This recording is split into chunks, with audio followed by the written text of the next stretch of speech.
It's time for Tycoons of Small Biz, spotlighting the true backbone of the American economy, the true tycoons of business in America, the owners, founders, and CEOs of small businesses. The show's hosts, Austin Peterson and Landon Mance, are registered representatives of Lincoln Financial Advisors Corporation, a broker-dealer member SIPC, and registered investment advisor. The views expressed by your hosts, Austin and Landon, are not necessarily the views of Lincoln Financial Advisors. Let's lean in as Austin and Landon connect with this week's Tycoons. Hey, welcome. It's Karen Nowicki, Phoenix Business RadioX owner and host of several shows. Today, I get to play host and interviewer for Austin and Landon. We don't have guests outside of these two gentlemen who host Tycoons of Small Biz.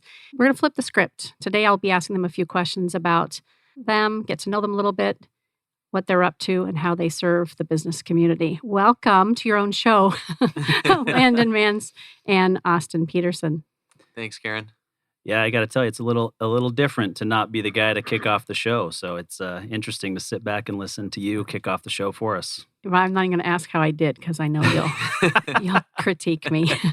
Hey, you did better than I've ever done. So have you ever had a chance to do it? I don't think so. All right. Well, 2021, we're gonna have Landon do it. That's right.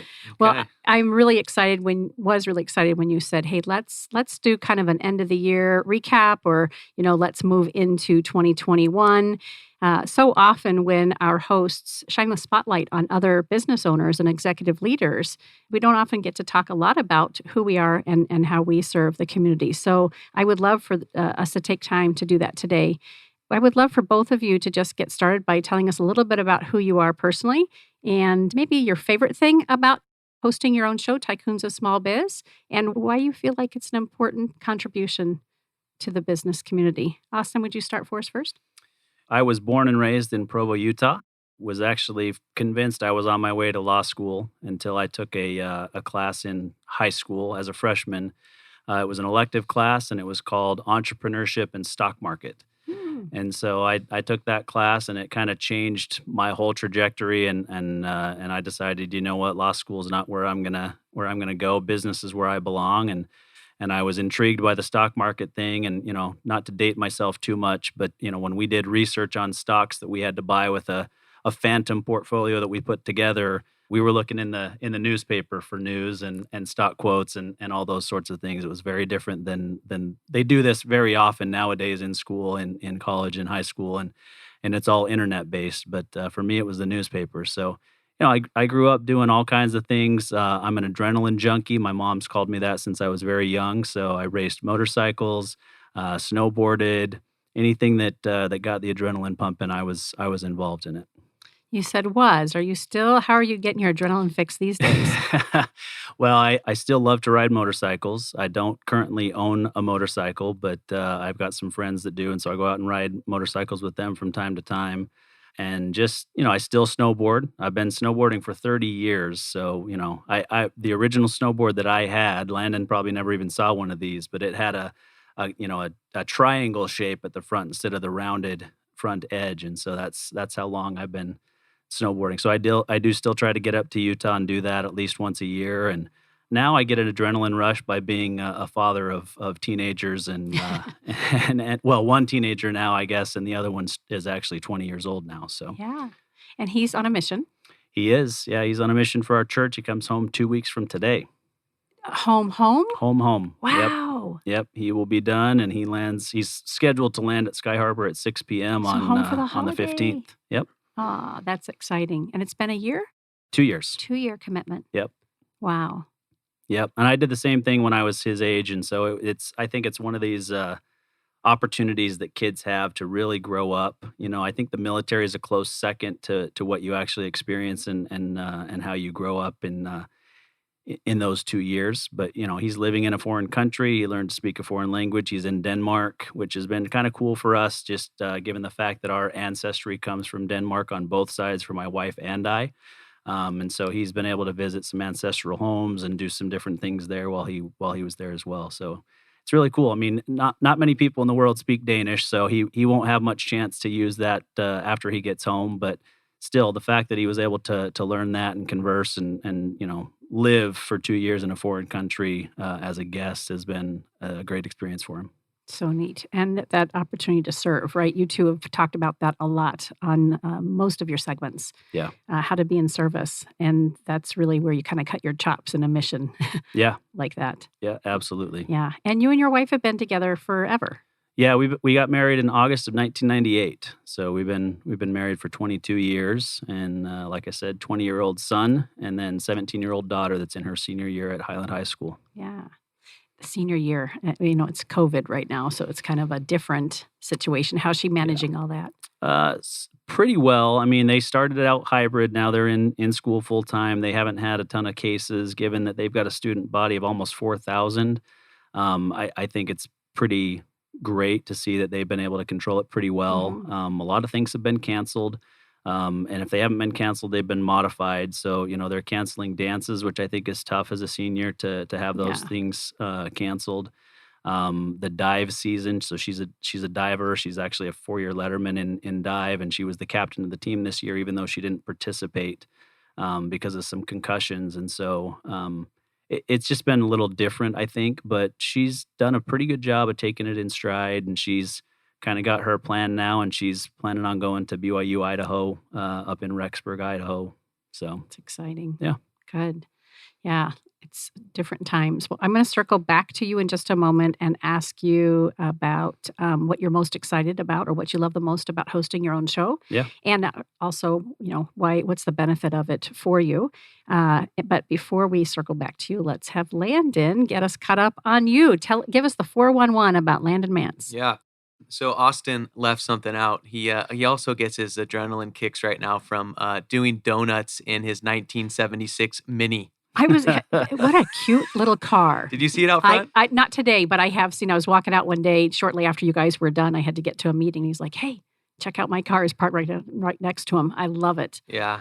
Yeah, So I fun. picked up Landon at the airport in it today. So And he did donuts, I'm sure he does. but not today with you in the Not car. today. No. not- It's a cute little vehicle, though. What a fun and your story about that's really cool. We'll have to make sure we weave that into. Yeah. So tell us about you. You don't have teenagers, but you're busy. Well, actually, Oh, I you do. I do. My stepson Yes. is he just turned 18 in October. And is he home with you guys? He lives with his dad Yeah. full time now, but his dad just lives handful of miles down the road. That's right. He lived with us full time for a couple years prior to just us shipping him over to Pop's house for the remainder of his high school career. 18. So he's a senior this year as well. He is, yeah. Yeah. And how's he managed the whole? He's good. Yeah. I think he's kind of he's a pretty chill kid. He just kind of goes with the flow. So I don't think he's been that affected by all of this. Mhm. He does not prefer the online school, but I think he's pretty indifferent for the most part. So My kiddo's the same way. So he had been, started online, then they were in person, and right before the holiday, Kyrene called and went back to online. So today is his first day sitting at home again. yeah, that's Yeah, tough. it's and same thing, very chill, very all advanced classes, but would prefer to be in person. But what are you going to do? Yep. Yep. Yeah. So I apologize. I forgot that you had an older kiddo, Yeah. but you are a very busy dad these days. I am, yeah. So before we get to that, which I certainly will, because that's the light of my life right now. But yeah, so I am a Southern California boy. Grew up in North County, San Diego, and pretty much lived at the beach. And much like Austin, extreme sports have been a big part of my life. Even though Austin has a couple years on me, I've actually been snowboarding as well for 26 years. I started snowboarding when I was 10. Where would you do it? We'd go out to San Bernardino, Yeah. Big Bear. Okay. Yeah. So I in high school, I used to drive up for the day. I would drive 2.5 hours, and I would snowboard for the day. And somehow after being so exhausted, I would find my way home another 2.5 hours. But yeah, I've been a big snowboarder. Been obsessed with dirt bikes since I was 5 or 6 years old, and finally, when I was 7 or 8, talked my parents into buying me a little. It was like a 1970 Honda Mini Trail 50. So maybe Austin maybe that was his first bike as well. Yeah, and just a big sports guy. I played a lot of outdoor sports growing up. I was a big soccer guy and went to school. I actually bounced around a little bit, but then I settled and I went to school at Cal State Long Beach, and I was a marketing major. And I always tell people that I'm really glad that I did marketing, because halfway through my program, I realized that I really wanted nothing to do with marketing. But loved going to school there. Loved living in Long Beach, California. And when I was living there, I did an internship for a guy who was a financial advisor. At the time, it was still Citi Smith Barney, I believe, before they merged or changed their name again. So did an internship and said, hey, I think I can do this guy's job, but definitely did not want to do it there because the culture there was not a good fit for me. I like people. I like talking to people. I like collaborating and, bouncing ideas off and learning next to people. And the culture there was nothing of that sort. So ended up getting hired by a national firm. That's where I got all my licenses. That would have been 2009. And then ended up moving to Southern Utah. And this would have been 2010. 2 weeks after I moved there, I met Tia, my now wife, and she's always lived in Las Vegas. So I was working for a friend of mine in Southern Utah, and then 18 months later decided to move down to Vegas and get back into the financial services arena, which is where my true passion lies, and worked for a bank for a couple of years.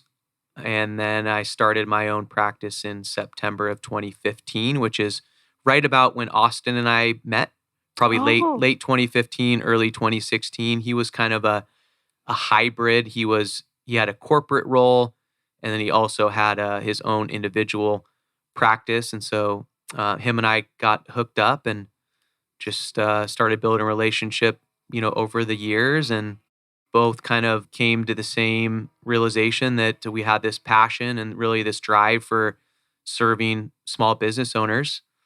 And so the last couple years, as we've gotten closer as colleagues and associates and friends, we've made this decision to kind of make things a little bit more formal, and we're working towards operating under the same marketing name and really becoming, true partners. And so we're hoping to make that announcement here, like in the next couple months, just working through some kind of final details.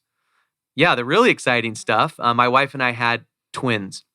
They just turned 7 months, Harper and Hendrix. They are just the funnest, sweetest, cutest little babies, and we're just loving every second. Even the seconds at 2 or 3, 4, 5, 6 o'clock in the morning, waking up with them. But they're healthy. They're doing great. My wife is staying home and able to take care of them. And so she's just incredible and working her little booty off to give these babies a incredible life. And so, yeah, that's kind of my personal story.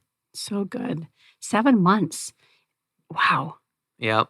Yeah. And they were in the hospital for what? They were premature? Yep. They spent 7 weeks in the hospital. Austin and I were actually, just before the show this morning, we were talking about health insurance. And, I'm in the process of potentially changing my health insurance just to a different plan. And we were talking about their hospital stay. And I asked him how much he thought that their stay was. And his guess was $100,000. And you laughed. And I told them to multiply that by 20. And that's what, yeah. Their bill was $2 million. Now, that's their total bill. No, of course, right. We didn't have to pay anywhere even remotely near to that amount. But their total hospital bill was $2 million. Yeah, incredible, huh? That's a whole nother segment. Yeah. Yeah. Wow. Well, I'm so pleased to hear that they're growing strong and Mama's doing such a great job. That's great. Thank you. And we love, I know it's a lot for you to have to come or choose to come to Arizona about once a month. Yep. But it's really fun, of course, for us. And I only get to see you for an hour. Yep. But I know it makes a great difference for the two of you as you make some final decisions around how to work as a partnership. So good. Yeah. Yep. Very good. So let's talk about Tycoons of Small Biz on Business RadioX.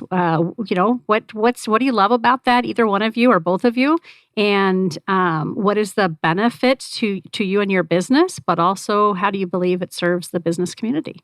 Yeah, so I would just jump in and say that, and I think I mentioned this on last week's episode. Actually, Landon was trying to convince me for at least 6 months before we started the podcast to start a podcast together. And I just wasn't convinced that we would have the time to do it. And the reality is Business RadioX makes it easy for us. I mean, we literally show up, record, and you guys do everything else. And so if it weren't for that, I don't know that we could pull it off. If we had to produce it ourselves and figure out all the other, ins and outs of how to do it, I don't think we could do it. But for us, I mean, obviously knowing that small business is a passion of ours, and that's where we focus. It made all the sense in the world to just have it be a program about highlighting small businesses and having them come in and tell their story and provide them a platform to get their story out there. And for me, that's the biggest reason for me to get here every Tuesday and to have a small business owner in here is to see what it does for them, and to see, how grateful they are, obviously, to have that platform. But it's a great learning experience for us to see the way that they're running their business and what they're doing to grow their business, even in a very difficult time, and the strides that they're making and the steps that they're taking to find success today and always. That's the big motivating factor for me personally. The other side, I think, it's fun. I mean, honestly, I was telling a client of mine yesterday who was also a past guest on the program that you also get to kind of live out this childhood dream of, gosh, yeah, I could be on the radio, or I could be a sports broadcaster, or, whatever. And you get to kind of live that out every week as well, and having these guests in. And so it's fun, but the main motivation is highlighting those businesses. Yeah, love it. Landon, what would you add to that? Yeah, so a couple things. First, I would say I'll echo what Austin said about, Phoenix Business Radio X, which really, our interaction is you. You are Phoenix Business Radio X to us, at least. And really, the value that you have brought to this show has been much more than just simply being our producer. For example, Austin and I, I'm out here once a month. We have, typically several meetings every time I'm out here. And you've been gracious enough to let us come here and use the conference rooms. And so you've done a wonderful job with the show, but you've also, just been so gracious with your time and introductions to other, great business people, and letting us use the studio for other means. So thank you for that. Pleasure. So yeah, so it has been a lot of fun. I would say one of the things that really stands out for me is yes, it's been great to give these small business owners a platform to come on and talk, and tell their story and promote their business. Obviously, that's essentially the whole reason that we did this. But on a personal level, Austin and I have gotten to know each other a lot more on this show because we've had so many conversations with guests, leading up to the show, during the show, and after the show. So a lot of stuff has come out about the two of us, that we didn't really know about each other. So that's actually been a lot of fun. And, doing the show together, Austin and I, one of the things that we decided on when we were going to do the show was, we want this to be fun. We want to laugh. We want to have a good time. Austin and I are not super serious dudes, so we like to banter back and forth and have a good time and give each other some digs here and there. But we love doing that. So that's been a lot of fun. And we've met so many incredible people because we've been doing this now about 6 months, almost 7 months, I believe. Yeah. In the beginning, I kind of thought that doing a weekly show, I was a little hesitant. I thought that was going to be too much because, Austin and I are both, running our own individual, practices. And now we're kind of growing this thing, together. And so I was a little hesitant, little reluctant, but I'm really glad that we did, because we have met so many incredible, business owners throughout this process. And from a business standpoint for Austin and I, it's been wonderful, because we've had the opportunity to shake hands and build relationships with all these, people that we have come on the show, and it's led to some really wonderful business opportunities for Austin and I. So the whole experience so far has been, a 10 out of 10. Let's just end the segment here. No, just kidding. As selfishly, I love what you both have shared. It is so important for business owners to have the spotlight in their direction. And big media doesn't pay attention to business owners unless they're doing something wrong, typically, right? Yeah. Or they're so far in the stratosphere financially that a lot of us are unable to relate to those mega successes. And yet, to use Austin's phrase, these business owners, these tycoons of small biz, are the backbone of America. And so it's critical that we share their stories. And I think, Landon, you were the one who alluded to it. Well, you both did, actually. The joy that they have when they come in and they spend time talking to the two of you, and just really, like we're doing today, right? Just sharing, like, tell me a little bit about yourself personally, and what's going on in your family life, and what do you like to do when you're not working, and what's the story from, the ground up? How did you become a success with your business is really what it's all about. And the nuggets that we've all learned through listening to your guests have been phenomenal. I mean, every time I'm producing, I'm sitting over here working, but there's not an episode that I don't have to turn around and like, oh my gosh, I got to write it down and like, okay, I got to commit this to memory and learn so much. Landon, you and I hadn't met. I don't think we had even connected yet when Austin was selecting or talking about the name of the show. Mm-hmm. And I think you were a part of it, but I didn't have that opportunity to connect with you at that point. But Tycoons of Small Biz. So tell me about the word tycoons. Why is that important? How does that fit for the caliber of guests that you have been inviting and that are now coming to you and saying, how do I get on this show? Yeah, I mean, for me, it was, I did spend some time thinking about it. I ran it past some people in my Vistage group to get their feedback on it. But, I think the word tycoon, it's not used every day nowadays. And so it's unique, obviously. But the reality is, you think of a tycoon, you think of the old oil tycoons and, or the railroad tycoons, or, these people that kind of started these industries and grew tremendous wealth. But nowadays, everybody just kind of thinks that the best business leaders in America are CEOs or, C-level executives for these large organizations. And the reality is there are so many super talented leaders running small and medium-sized businesses. And I would put many of the owners of small businesses up against the CEOs of large organizations day in and day out. I don't believe that these CEOs of large organizations have anything on the CEOs or founders and owners of small businesses. And so tycoons just seem to fit. Yeah, it's a fun name. Yeah. It's fitting. And I'm thinking about all the guests that you've had. We've had 30 episodes. Yeah, right around there. Right around 30 episodes. And sometimes we have just one guest. Other times you have a couple, but they all fit, I think, that description, tycoons of small biz. These are folks who are making it day in, day out and doing extremely well financially, in addition to serving not only their employees, but their customer and client base and giving back to their community, a lot of them. So yeah, excellent. You guys are financial planners. And you focus a lot of your efforts on working with business owners, right? To the point of why you even started this show. Why focus on business owners specifically?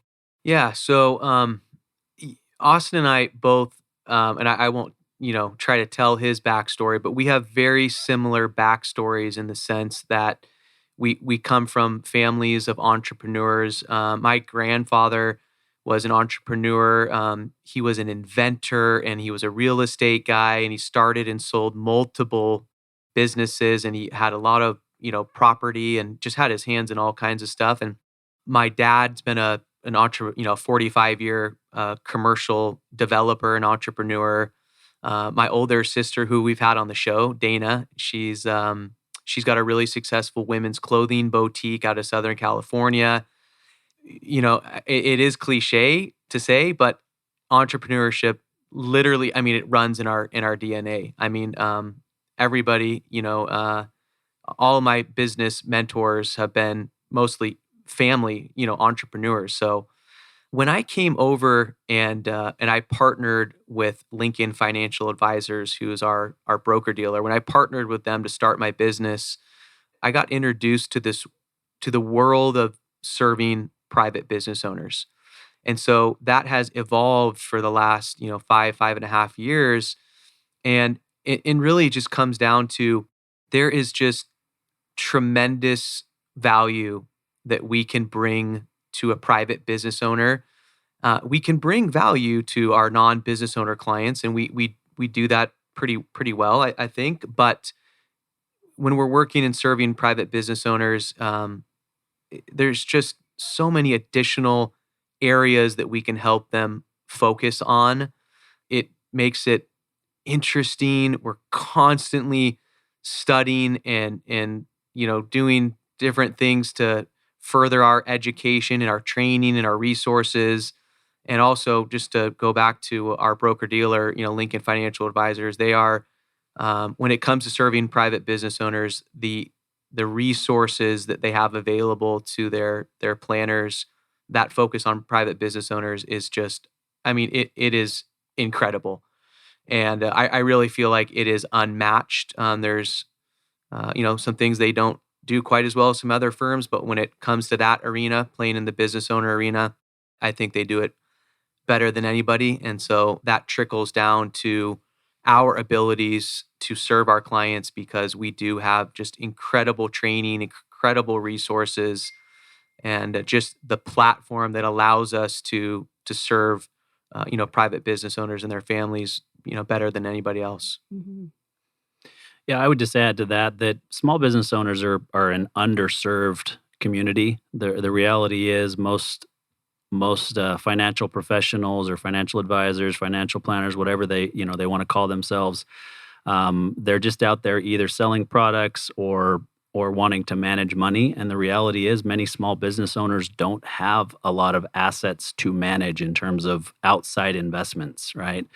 And so just the way that we work with our business owners is different in that we're approaching their business as an investment, helping them understand how it's an investment, how it's important for them to diversify their investments, right? Because all of their net worth, or a very large portion of their net worth, is tied up in the business. And so we focus on helping them prepare for the next stage in life. And some of that is helping them prep their business for sale in the future. Some of it's helping them, protect it today. Some of it's helping them plan for maybe your business is never going to be able to be sold. And so what do we need to do to put a plan in place? And so our focus is really around the planning itself and the advice that we give. And that's where we derive our income from, is being paid for the advice that we provide to these business owners. And quite frankly, most financial professionals don't provide that advice. They're not set up for it. It's not their business model. And so we focus a lot of our efforts around that. And I would just echo what Landon said about Lincoln Financial. I mean, we're both part of what's called the Business Intelligence Institute internally at Lincoln. And it truly is that. I mean, it's a group of the top planners inside of Lincoln that are getting together, and they're putting together materials, and we're learning together, and we have study groups. And, Landon and I are currently working on a new designation it's called the Certified Business Exit Consultant designation. And so we've gone through hours and hours of training, and then we'll take a 4-hour exam in a few weeks here to kind of as the capstone of that. And assuming we pass, then we receive that designation, we're able to use it. But it's just something that's different in our complete approach. It's all about the business owner and protecting what they have built and making sure that they're able to meet the goals that they have for themselves, and not just about managing money. So Tycoons of Small Biz, of course, is not just the only show here at Business RadioX. I think, I don't know how many. It is the best. It is show. the best. It goes without saying. We've already spoken to that, right? I get to hear, whether I'm hosting or producing and listening to a host like you guys, a lot of stories and successes from business owners. And I'm still surprised how many business owners have not started their business with the end in mind. So can you speak to that? Because we're talking a little bit about exit strategy and succession planning. That's really, I think, one of the gifts that you bring to your clients. Let's talk a little bit why that's important and really, am I right in thinking that I know even with the studio for me, I've sold a business with some partners not too long ago, which gave me the catalyst and opportunity to open Business RadioX. But even starting this business, I just went to work. and now 3 years in, we talked about it a few times, but now I'm like, oh my gosh, I'm 50, I'll be 56 this month. I need to start looking at like, what am I going to do when I'm done? Yeah. So speak to that, if you would, please. Am I right in thinking that a lot of folks haven't given that thought from the very beginning? And when is it a good time to start having that in mind as you're working your business? Yeah. Don't quote me on this, but I believe that only 20 or 25% of successful private business owners actually have some kind of succession plan, which means the majority of us do not. And you basically just nailed it. The reason that most people do not have any type of succession, exit, transition plan, I'll use the word succession, throughout this conversation. So maybe Austin will use something different, but I'll use succession. So the reason people do not have a succession plan is they are too busy running their businesses. It just is not a thought until it becomes a thought. And typically that the catalyst for that line of thinking comes from something usually not that positive. An illness, a partner dispute, a death in the family, a divorce. So there's a multitude of different things. A change in the economy, a pandemic. That's never happened. Right, and it never will, right? Yeah. So typically it is something negative that drives them to start thinking about that. So Austin and I, we're kind of on a mission because, and I'm stealing this, phraseology from the Exit Planning Institute, which is a really great organization that I'm involved with. But what they say is, as I'm also a certified exit planning advisor, and that's a designation through the Exit Planning Institute. So what they say to their CEPAs is, you guys have a responsibility to go out into the marketplace and change the mindset of business owners when it comes to succession planning, right? Because when you talk to an owner about exit planning, that's a scary 4-letter, word that a lot of them don't take well to. So we're on this mission to go out into the marketplace and to help to change the mindset of business owners, to helping them understand that having a good succession strategy, that it's just good business strategy, right? Because essentially what you're doing when you're doing succession planning is you're looking at your business through the lens of a buyer. And by doing that, it's allowing you to identify all of the pitfalls, all of the risks that are prevalent or may become prevalent in your business in the near future, and then to address and to start fixing those. Because, Karen, if somebody walked in here off of the street, and I have no idea what your little business could be worth, but I'm just going to use a number. So somebody walks in off the street and says, Karen, your business, I love what you're doing. You seem to be doing really well, and I'd like to talk to you about buying your business. And your eyes light up, and oh, okay, well, I didn't really think about it, but let's have that conversation. So on the outside, your business, it appears to be attractive, right? But being attractive and being actually ready to be sold is a completely different story. And so by having your business actually being in a place that's ready to be sold, it puts an owner in a position to where when Joe or Mary Smith walks into your office off the street and says, hey, I'd like to talk to you about buying your business, that you don't miss out on potentially a once in a lifetime opportunity, right? Because selling a private business, first of all, about 75 to 80% of private businesses that list for sale for a myriad of different reasons will never transact or be sold. 75%? Yeah. Yep. And some argue that it's a little bit higher. So, yeah. Wow. Yeah, it's a really high number. And there's way too many reasons to even start listing them. I mean, there's dozens and dozens and dozens. Typically, those reasons come to the surface through the due diligence process, right? So, and that is the stage where you and I have agreed, as a buyer and seller, to move forward with a transaction. But during we'll call it the research phase, diving deep into the business, the financials, the operations, et cetera, all the skeletons start to show themselves, and the deals fall apart usually at that point. So interesting. And so many of us business owners are so emotionally invested in our business. We wouldn't know what blind spots we have, what areas that we're not focusing on that a buyer would be interested in, or even how to articulate it and explain it, or what documents to show and prepare for. Yeah, fascinating. I would love to keep this conversation going, but I also want to make sure that we get time in for a commercial from our sponsor. This feels like a good time to do that, and then we'll be back with more conversations with Austin and Landon. Whether you're an established local company or a brand new startup, you can count on GBS to be part of your family. We're not just any benefits consulting firm, we're GBS. We have nearly 30 years of experience in group benefits, a strong sense of purpose, and it shows. GBS, believe in something better. gbsbenefits.com.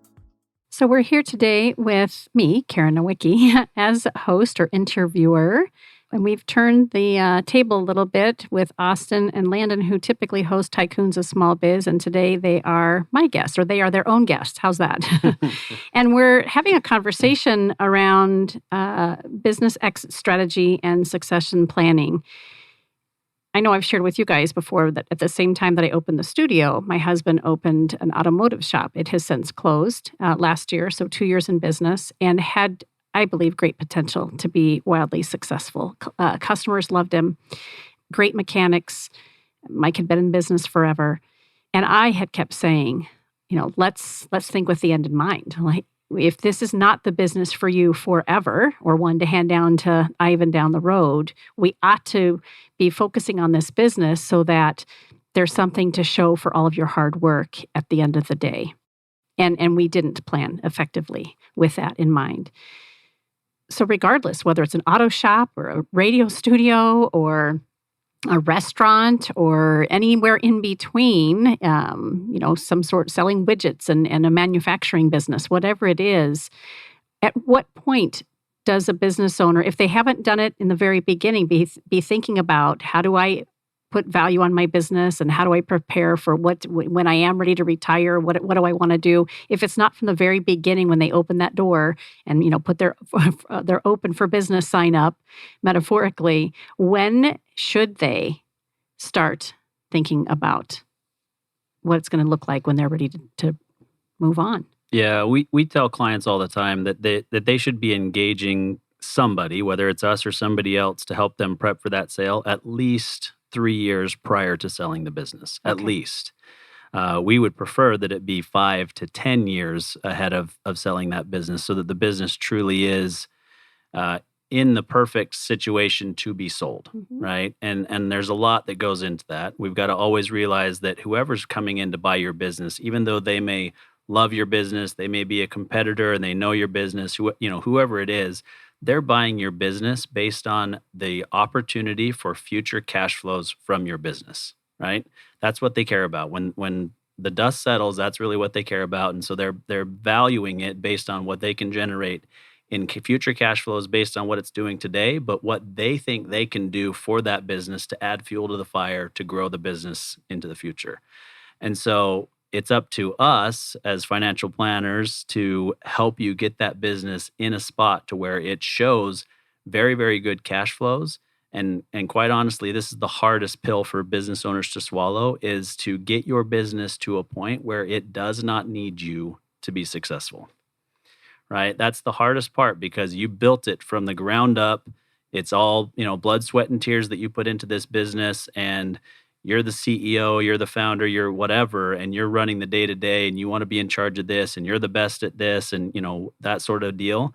But your business actually becomes worth quite a bit more if you're not needed day to day, and that business can run without you. If you can take a 6-month sabbatical and your business either stays the same or increases, then we know that your business is in a perfect spot to be sold. I'll just add something to that, and he nailed it. There's I'll call him he's not a friend, a counterpart. He does what we do for this other firm, and I've learned a lot from him. And he calls it being operationally irrelevant. Yeah, which I absolutely love. So I'd be okay with that. Yeah, I've stolen that term from him just because it's so fitting and so easy to wrap your head around, because a lot of private business owners, Karen, like yourself and like Austin and I, right? Our businesses, there's no business, right, without us, essentially, right? And so that's what we're trying to do. And again, most of the businesses that Austin and I are serving, they're not 1 or 2 person, small businesses. Most of the businesses we're serving are $5 to $50 million in revenue, so kind of the lower end of the middle market.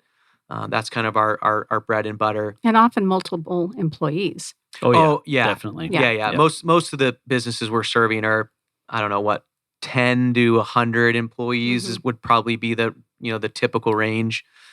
And so just to kind of piggyback on what Austin was saying, that is something that is super duper important, because when you're playing in that space and somebody's going to come in to buy your business, they're a pretty sophisticated, buyer, right? If you're buying a business that has $5 to $50 million in revenue and it's generating a couple $1 million in profit per year, you're going to be buying this business for 8 figures. The buyers are pretty sophisticated, and yeah, like Austin said, they're not buying you. They're going to come in and they're going to tell you that they love you and that they want you to be around afterwards. But no, they don't.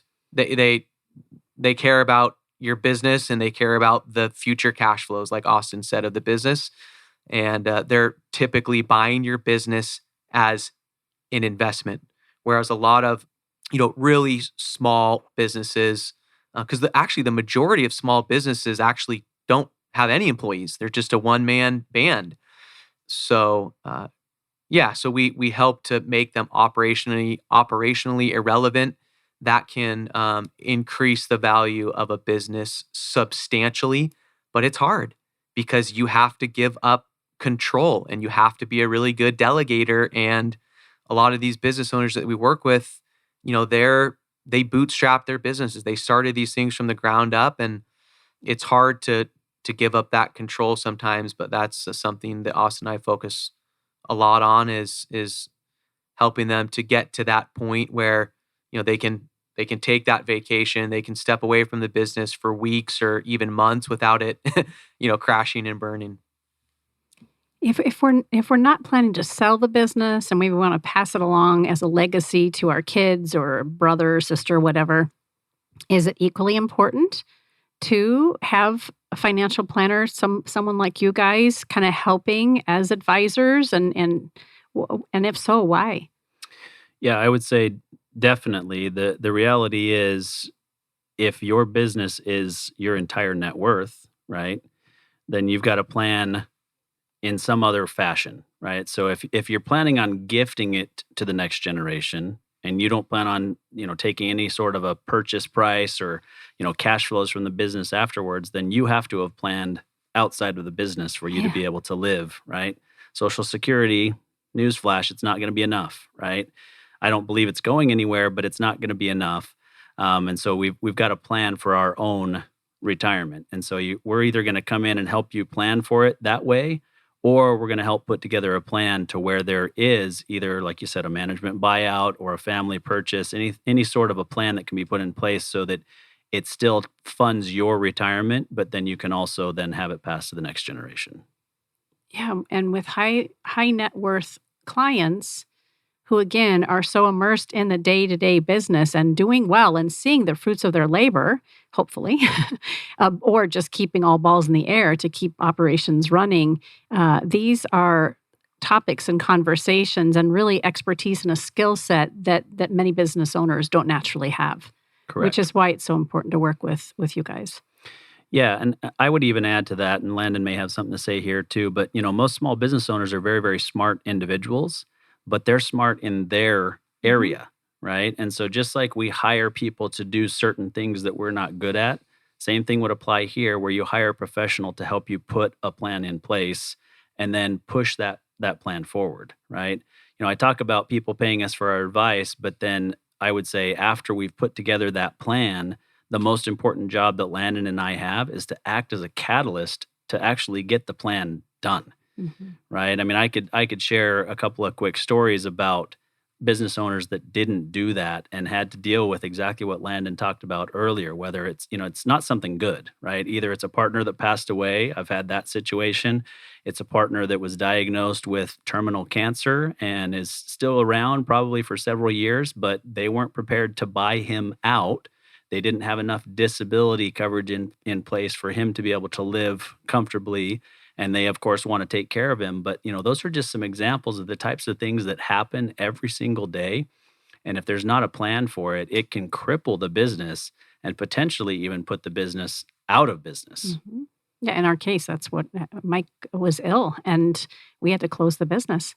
I mean, done. Yeah. within 2 weeks. Yeah. Done. And great, and we left great customers hanging. And, there was a lot of potential there. And a lot of joy, just a missed opportunity. Yeah. I'll add something. So you asked if you're going to transition your business to managers or family, if if it still requires some planning. And I would say if you're going to go that route, it requires additional planning because if you think about it, if you're going to take your business out to the market and you're going to try to sell your business on the open market, what is the business owner typically trying to do, right? They're trying to get max value for their business, right? The exact opposite happens when you're going to transfer your business to family. Because usually when you're doing a family transfer, it's usually some kind of a tax or estate planning play is involved because you're usually trying to, you're essentially trying to transfer, AKA sell your business at a deep, deep discount, right? So that your family can essentially take your business owner over, but not have to pay top dollar and all, the taxes and all this stuff, all that's involved in a transaction. So I would say that you even need to do more planning to ensure that you are going to be financially independent before you undertake something like that, right? Because if there's a business owner that owns this great business, they're really dependent upon the cash flow of the business to support their lifestyle.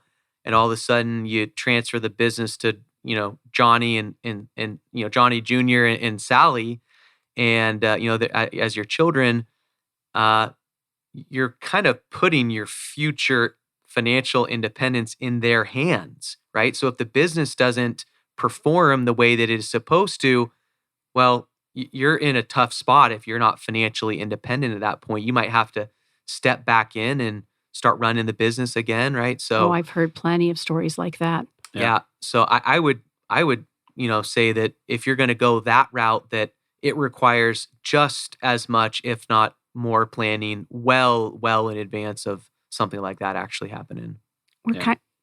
I was just going to add real quick that financial independence is extremely important in any business sale, no matter who we're selling it to, because it puts you in a better negotiating position at that point, because you're selling the business knowing that you don't have to take whatever offer comes your way. You know that you're already financially independent. And so if the offer doesn't make sense or the partnership doesn't make sense or, the number's too small or you think the number's, too high even, and you want to just do it, like a family deal, that financial independence puts you in the driver's seat. And that's a big part of the planning that we do, is make sure that you're financially independent outside of the business. I think we're dancing around this, not on purpose, but as a business owner, I keep looking at what are other avenues of income for me. But I've been looking at it through the lens of through Phoenix Business RadioX or my coaching practice.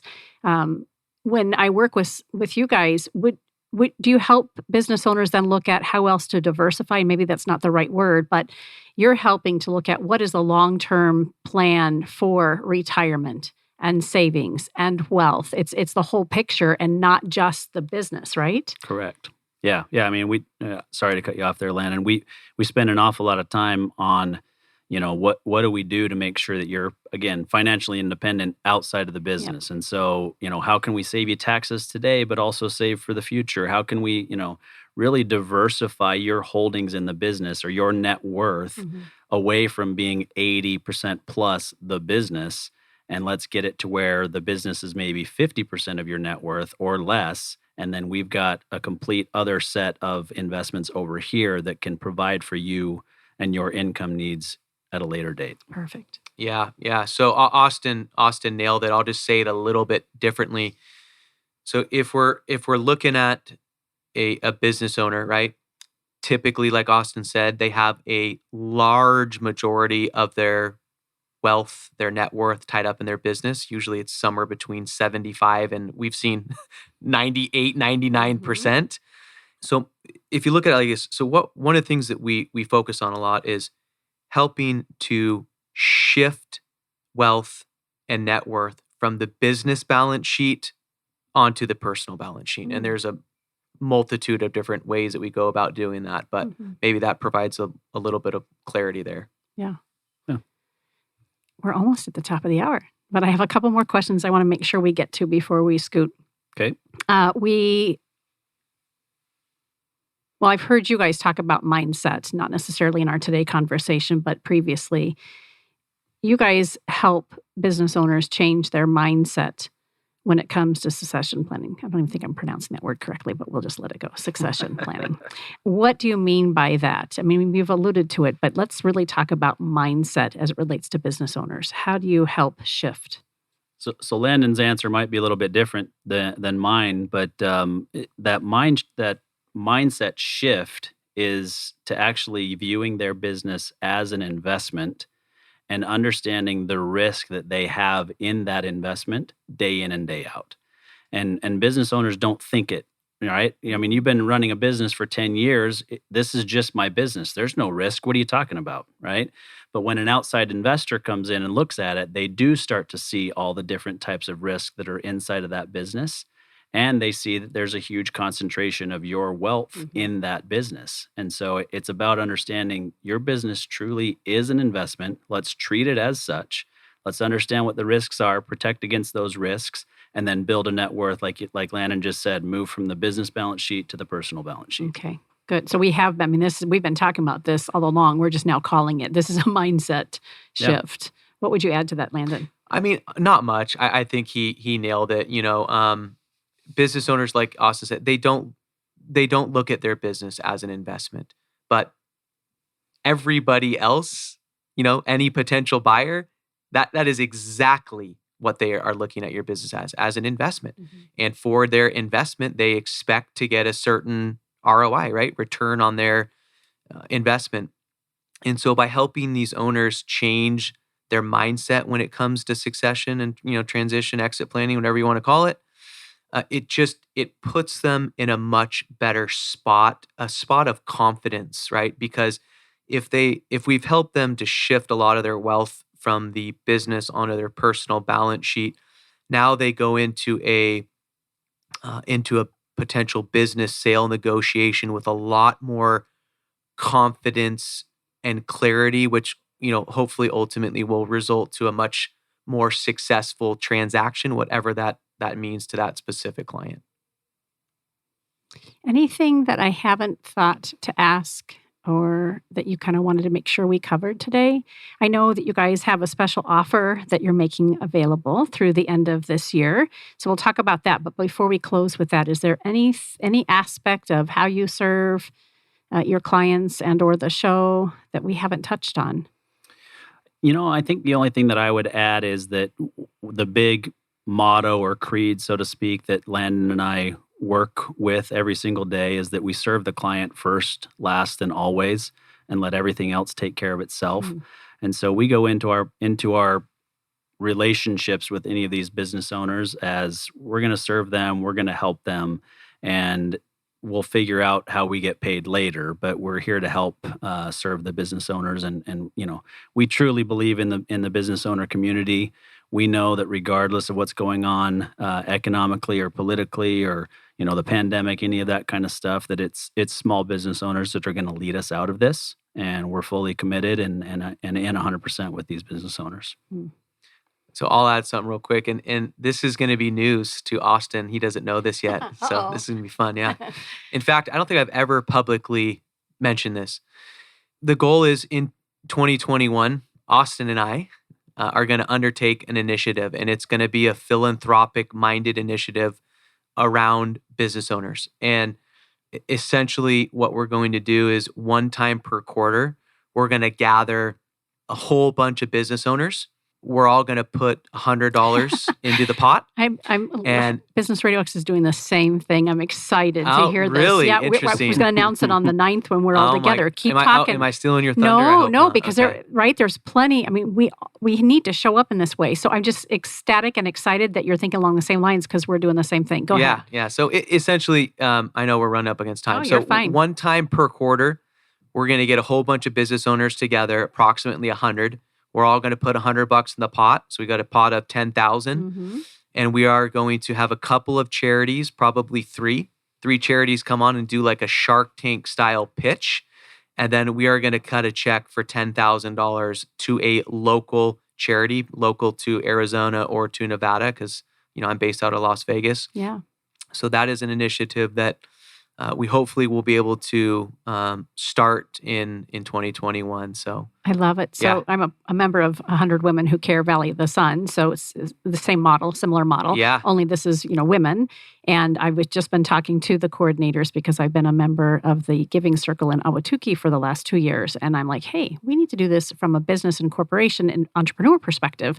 I have a call later this afternoon around that very conversation, same model. So I applaud you and I thank you because our charitable organizations need us more now than ever. And not only that, from a business owner perspective or an executive leader, it's a great opportunity to get to know other people who are like-minded and want to be of service to people in the community. So really excited to hear you guys say that. I'm just laughing because it's just bloop, bloop, right in line with what we're doing and what I had planned to announce at our event. Very cool. Awesome. Now, did you know that? Because he said so there was a part of this you didn't know. Well, I didn't know that he had thought about it as far as he had, but we have talked about the importance of giving back and different things that we can do. And this model is a great model. I mean, it's worldwide. It's worldwide. And I know some folks, again, the women who are doing it here in the Valley of the Sun with 4 different giving circles. If you don't have anybody who can help kind of coach and guide you to that success, bringing those business owners together, I can introduce you to the crew because they've been knocking it out of the park for the last couple of years. That'd be wonderful. Very good. So that's an exciting announcement for all of us. Tell us then, and let's end with a special offer that you're making available through the end of this year. Well, since you just made that announcement, I'll go ahead and announce the special offer here. So what we're offering through the end of the year is a free informal business valuation for anybody who would be interested in having their business valued and understand what the actual valuation of their business is. It's an important first step for anybody who thinks they want to sell their business in the future to understand what the true value is today. So it's a complimentary opportunity to get a valuation. And I think also inherent in that is get to know you guys and to see if that business owner is a good fit, right? It's mutually beneficial, I think. Yep. Yeah. And we're really great guys, so most people really like us. I would attest to that. I would agree. Awesome. Well, this has been exciting to spend the hour with you here on Tycoons of Small Biz. I've had the pleasure of interviewing.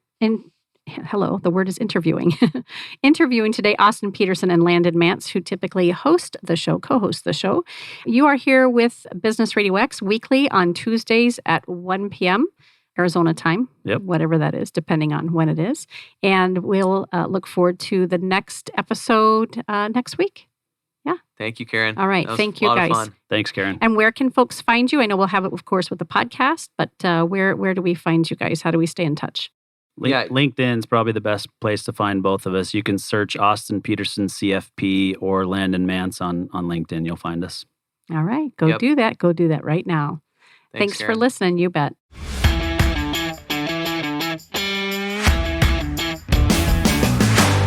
You've been listening to Tycoons of Small Biz, proudly hosted by Austin Peterson and Landon Mance. Austin and Landon are comprehensive financial planning professionals specializing in financial, estate, and succession planning for small business owners. Austin and Landon have offices in Scottsdale, Arizona, and Las Vegas, Nevada, and represent clients in 14 states throughout the country. Join Austin, Landon, and the featured Tycoons live every Tuesday at 1 p.m. right here on Business RadioX and your favorite